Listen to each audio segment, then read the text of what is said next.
Bom, o que eu gostaria de que a Maria Tereza, né, como diretora executiva da Embratel para governo e grandes empresas, é um desafio muito grande, né? Eu acho que deve ter gente pensando como é que uma mulher consegue segurar essa onda, né, Maria Tereza, de estar num mercado que originalmente, né, ainda se impõe até hoje no mercado masculino, né? Eu vi aqui que você, ao longo de 2 décadas, você lidera equipes de vendas, né? E esse mercado é violento, a gente sabe, é uma arena muito disputada. Fala um pouquinho sobre isso. Bom, primeiro, assim, eu adoro o que eu faço, adoro trabalhar em telecomunicações, adoro trabalhar com inovação. É um ambiente que historicamente sempre foi mais masculino, né?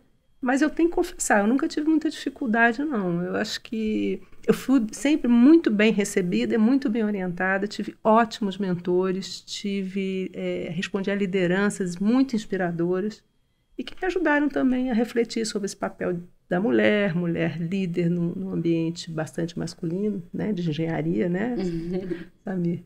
E eu aprecio o que eu construí ao longo desse tempo. Eu acho que foi uma jornada interessante. Tem sido uma jornada interessante. Mas tem um desafio, assim, Há importante? muitos desafios. Eu diria o seguinte, o primeiro desafio, né, assim, quando eu penso ao longo da minha história, acho que o primeiro desafio é quando você entra nesse ramo de tecnologia, você entende que você não pode parar de aprender e de estudar, né? Não tem como. A velocidade da mudança, a evolução tecnológica é tão intensa, que se você parar, isso é que nem andar de bicicleta. Parou, cai da bicicleta. Então esse é o primeiro desafio, manter-se atualizado, sempre aprendendo, sempre estudando, sempre buscando novas referências. Eu acho que como mulher, aí buscando um pouquinho esse tema que você falou, acho que o segundo desafio é compatibilizar a vida profissional com a vida pessoal, né? Afinal de contas, eu sou mãe e tive crianças trabalhando.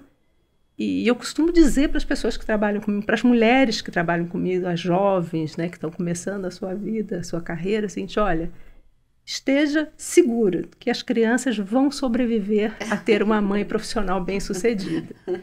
Você precisa saber equilibrar os pratos.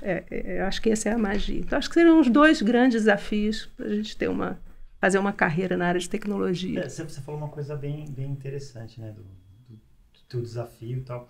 E aqui, nessa nossa segunda temporada, Maria Tereza, nós vamos entrevistar apenas mulheres em tecnologia. O nosso pensamento é que cada vez mais tenha que ter um público feminino em tecnologia, até para tirar a gente dessa visão puramente masculina que a gente tem hoje em dia ainda, né? Apesar de você ter começado 20 anos atrás. O que você sentiu que melhorou nesses últimos 20 anos e como é que é ter um pouco dessa visão feminina no meio de um monte de homens, né? Você é vista como uma pessoa estranha, às vezes, ou como uma pessoa brilhante, né? Como é que é esse processo? Bom, primeiro deixa eu voltar um pouco atrás, né? Não são 2 décadas, eu trabalho há 4 décadas, então faz tempo. Quando eu fiz universidade, que eu escolhi a engenharia, né? Eu diria que foi uma escolha, naquela época, não tinha essa quantidade de informações, de tecnologia que nós conhecemos hoje. Facilidade de acesso. Facilidade de né? acesso era uma outra realidade. Computador era uma coisa fechada dentro de uma sala que você tinha que submeter o seu job lá, então era um mundo completamente diferente. Mas eu escolhi engenharia, dentro da engenharia eu escolhi engenharia elétrica, como você, me especializei em telecomunicações. E na minha turma, nós entramos 6 meninas no meio de quase 40 homens. Então, foi diferente. E ao sair, na formatura, eu me formei sozinha.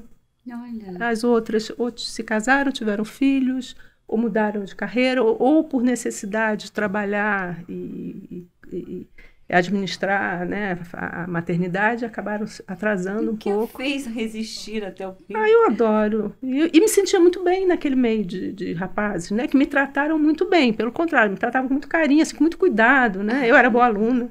Então, eles também gostavam, né, da gente conviver ali, porque sempre tinha uma troca interessante. Quando eu fui para o mundo do trabalho, da empresa, né, entrei numa empresa para trabalhar, eu me lembro que a minha primeira experiência, né, eu entrei muito jovem, saída da universidade, Aliás, eu comecei a trabalhar ainda sem ter recebido meu diploma e a empresa onde eu fui trabalhar estava montando uma área, organizando uma área na área de tráfego telefônico. Você vai lembrar desse famoso Erlang, né? Nossa. E faz tempo, né? E aí, quando foram distribuir as atividades dessa nova organização, alguém virou e falou assim, ela fica com a parte administrativa e burocrática. Eu falei, pera lá.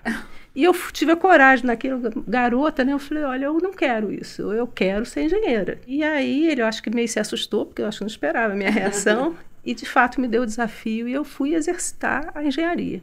Eu fui para campo, contratar técnico, conviver com técnico, sempre de uma forma respeitosa, sempre de uma forma bem recebida.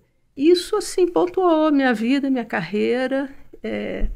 Acho que hoje eu estou numa empresa que aprecia, né, a Embratel aprecia e valoriza a diversidade. Acho que isso é bacana.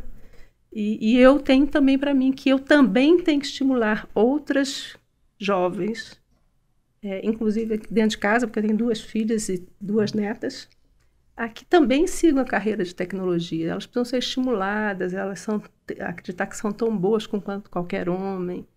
Eu acho que é esse meu ambiente hoje.